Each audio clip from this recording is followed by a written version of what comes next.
জয়গুরু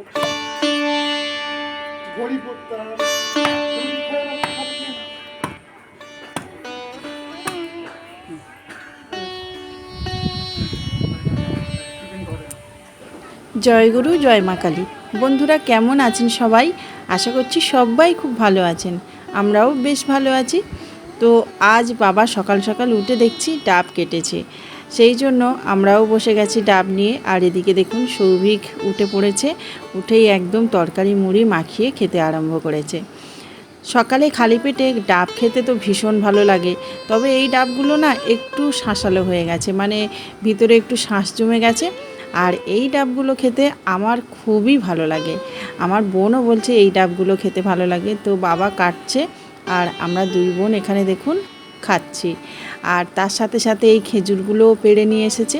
বাবা বাড়িতে থাকলে তো এগুলোই করে, কখনো খেজুর কখনো জাম এগুলোই পারে। তবে এখন তো বাড়িতে থাকে না, সেই জন্য এই সব জিনিসগুলো খুব মিস করতাম। তো আজকের এই জিনিসটা পেয়ে আমি ভীষণ খুশি, অনেক দিন হলো খেজুর খাইনি।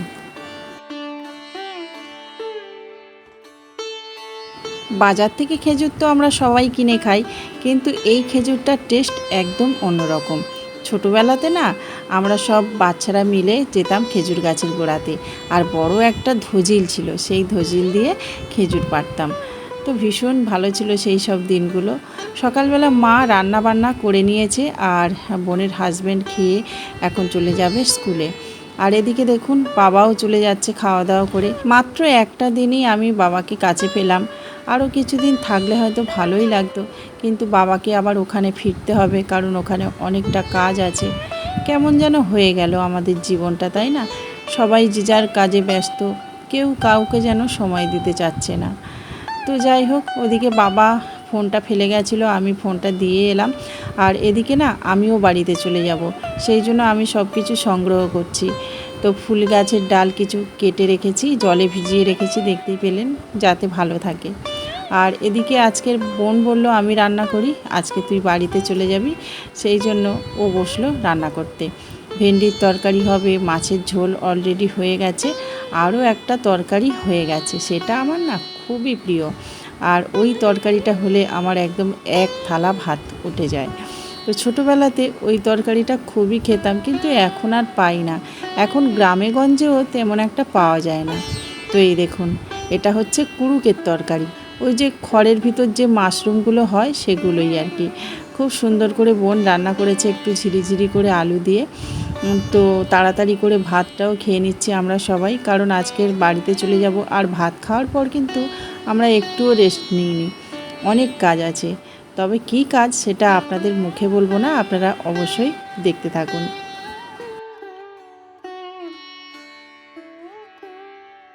মামার বাড়ি থেকে বাড়িতে যাওয়ার কারোরই ইচ্ছা নেই।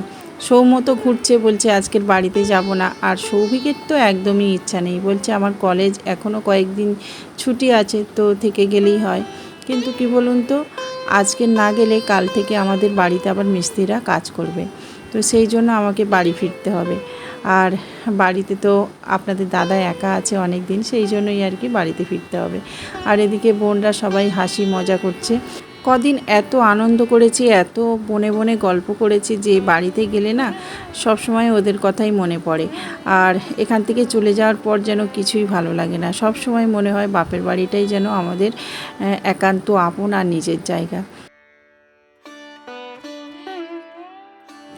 বাচ্চারা সব আমাদের বাড়িতে বাঁধা ধরা গণ্ডির মধ্যে থাকে, আর এখানে এসে দারুণ খেলা করে, কারণ এখানে না প্রচুর খেলার জায়গা আছে, খোলামেলা জায়গা। আর এতটা সবুজে ঘেরা আমাদের গ্রাম, ওদেরও ভীষণ ভালো লাগে। তো যাই হোক, রিয়ান সোনা দেখুন কেমন সুন্দরভাবে খেলা করছে, এখানে এসে যেন একদম মুক্তভাবে ওরা ঘোরাফেরা করে। তো যাই হোক, আমি তো আজকে চলে যাব, কিন্তু বাপের বাড়ি থেকে যখন শ্বশুর বাড়িতে যাই তখন অনেক কিছু সংগ্রহ করে নিয়ে যাই। তো সেই সব সংগ্রহের কাজে আমি লেগে গেছি, কোথাও ফুল গাছ, কোথাও সবজির চারা গাছ, এই আর কি, এগুলোই নিয়ে যাই। কয়েকদিন ধরে অনেক কিন্তু খারকোল পাতা তুলেছি, সেগুলো আবার একটা প্যাকেটের মধ্যে কাদা দিয়ে আর রেখে দিয়েছি। তো দু একদিন ধরে এরকমভাবে অনেক কিছু সংগ্রহ করেছি। আর এখন কয়েকটা ফুল গাছ পেয়েছি, ওই যে যেগুলো বলে দুব্রমুটি ফুল, সেগুলো। তো আমরা ছোটোবেলায় এই ফুলটা নিয়ে সন্ধে পুজো দিতাম, তো এই ফুলটা না খুব ভালো ফোটে আর লাল লাল ফুল ফোটে। তো দেখছি যেখানে সেখানে গাছটা হয়ে আছে, তো সেই জন্য কয়েকটা ফুল গাছ তুলে নিলাম। আর কিছু চারা গাছ আমি যেগুলো আগে থেকেই রেখে দিয়েছি, আপনাদেরকে দেখানো হয়নি, মাঝে মধ্যেই কিন্তু আমি সামনে যে চারাটা পেয়েছি সেই চারাটাকে উপরে নিয়ে আর একটা প্লাস্টিকে করে রেখে দিয়েছি। তো সেগুলোই এখন গুছিয়ে নিচ্ছি। আর তাছাড়া কয়েকটা টগর ফুলের ডাল আছে, তারপর কয়েকটা ওই যে জবা ফুলের ডাল কেটে আমি রেখে দিয়েছি, সেগুলোই এখন গোছগাছ করে নিচ্ছি। একদম ব্যাগ ভর্তি করে নিয়ে চলে যাব।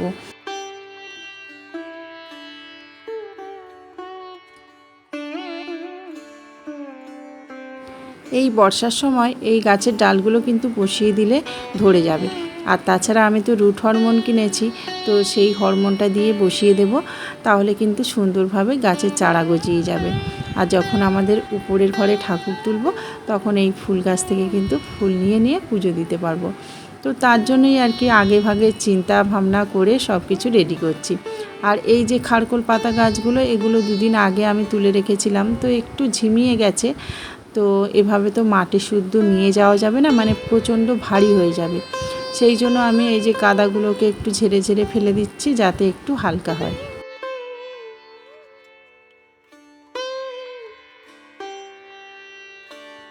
সকাল থেকে বাবাও কিছুটা চারা গাছ আমার জন্য রেখে গেছে। তো কয়েকটা বেল ফুলের চারা তুলে দিয়ে গেছে, শিউলি ফুলের চারা তুলে দিয়ে গেছে, তারপর নাক চম্পা গাছ কিছুটা কেটে দিয়ে গেছে।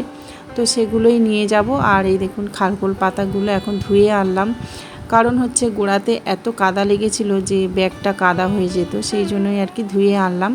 বাড়িতে গিয়ে দেখি বাগানের দিকে হয়তো বসাবো, কারণ এই গাছগুলো না অনেকটা মানে জায়গাতে দিলে তারপর হয়, মানে টবে টবে দিলে তেমন একটা ভালো হয় না। আমার বাড়িতে যদিও কয়েকটা গাছ আছে টবে, সেখান থেকেই আমরা খাই। তো এবার ভাবছি গিয়ে বাগানে গিয়ে বসিয়ে আসবো। আজ যেন মনটা খুবই খারাপ হয়ে যাচ্ছে, কারণ বোনরা এতদিন ছিল, বোনেদের সাথে গল্পগুজব করে কীভাবে যে সময়টা চলে যাচ্ছিল বুঝতেই পারছিলাম না। আর আজ চলে যাব, তবে বোনরা এখন কয়েকদিন থাকবে আর মাও থাকবে। তো মায়ের জন্য, বাবার জন্য, সবার জন্য কিন্তু মন খারাপ করে, কিন্তু মেয়েদের এটাই জীবন, আর এটাই কিন্তু পরম্পরা থেকে চলে আসছে। তো যাই হোক, আমাদের গোছগাছ অনেকটাই হয়ে গেছে, কিন্তু তাও এখনও যেন মন শান্তি হয়নি। বোনরা বলছে তুই একা নিয়ে যাবি গাছগুলো, আমাদেরকে চারা গাছ করে দিবি না? তো সেই জন্য সবাই হাসাহাসি করছি, বলছি এই কোটা তো আমার একাই লাগবে। আর আমার বোন এখানে কি বলেছে জানেন? বলছে বাগদি বুড়ি সারা পাড়া পাড়া ঘুরে গাছ তুলেছে ব্যাগ ভর্তি করে। তো এরকম করে করে গান করছিল, আর আমরা হাসাহাসি করছিলাম। আপনারা হয়তো অনেকেই হাসবেন যে বাপের বাড়ি থেকে কী নিয়ে যাচ্ছে। যার কাছে যে জিনিসটার দাম সব থেকে বেশি, সে তো সেই জিনিসটাই নিয়ে যাবে, তাই না? আর যে জিনিসটা পাওয়া যায় না খুব একটা, সেই জিনিসটাই তার কাছে দামি হয়। তো আমাদের ওইদিকে এগুলো ঠিকমতো পাবো না, জানেন তো, সেই জন্য এখন নিয়ে যাচ্ছি। আর বর্ষার সময় বসালে তো সুন্দরভাবে চারা গাছ তৈরি করতে পারবো। এই দেখুন হলুদ রঙের সুন্দর ফুল ফোটে এই গাছটা থেকে। আজ বৃহস্পতিবার, তো বৃহস্পতিবার দিন সাধারণ ঘরে কিন্তু আসা যাওয়া করে না, মানে কোনো মেয়েকে বাপের বাড়িতেও পাঠায় না, আবার বাপের বাড়ি থেকে শ্বশুর বাড়িতেও দেখবেন পাঠায় না, কিন্তু আজকের আমাকে যেতেই হবে। আর সেই জন্য এখনই বার হলাম, সন্ধে মুখোমুখিতে আমরা বার হচ্ছি। আর সাধারণত বৃহস্পতিবার সকালে কেউ যায় না, আমাদের এদিকে বিকাল হলে সবাই যায়। তো সেই জন্য ভাবলাম আজকের এখনই বেরিয়ে যাই। তো মা কিছুতেই তো যেতে দেবে না, বলছে আজকের বৃহস্পতিবার কালকে যাবি, কিন্তু কালকের গেলে তো আমার হবে না, কালকে থেকে বাড়ির কাজ শুরু হবে। সেই জন্যই আর কি আজকের বাড়িতে চলে যেতেই হবে। আর মায়ের কাকালে দেখুন একটা বড় সাইজের ব্যাগ আছে, ওই ব্যাগটাও কিন্তু আমার। তো মা বলছে একটু আগিয়ে দিয়ে আসি, এত বড় ব্যাগ নিয়ে যাবি? তো ভীষণ কষ্ট লাগে এই যাওয়ার সময়টাতে, একদম যেতে ইচ্ছা হয় না, মন খারাপ লাগে, কিন্তু কি হবে, যেতে তো হবে, তাই না? তো আজকের এত রোদ্দুর আর এত গরম পড়েছে না, একটা একদম সিম্পল শাড়ি পরে নিয়েছি যাতে বেশি গরম না হয়, সেই জন্য। তো এটা হলো আমাদের এক দাদু, তো দাদুকে প্রণাম করে তারপর বিদায় নিচ্ছি। আর এই দাদু এখানে এসেছে গরু নিয়ে, মাঠে গরু চড়াচ্ছে আর গরু দেখাশোনা করছে আর কি। পুরোনো দিনের মানুষগুলোর সাথে দেখা হলে না খুবই ভালো লাগে। তো বন্ধুরা, আজকে তো আমি বাপের বাড়ি থেকে শ্বশুর বাড়িতে চলে যাচ্ছি, আর সবাইকে টাটা বাই বাই করে দিয়ে যাচ্ছি। সেই সঙ্গে আজকের ব্লগটাও শেষ করছি। আপনারা খুব ভালো থাকবেন, সুস্থ থাকবেন, আর সবাইকে ভালো রাখবেন। দেখা হচ্ছে পরবর্তী একটা ব্লগে। নমস্কার।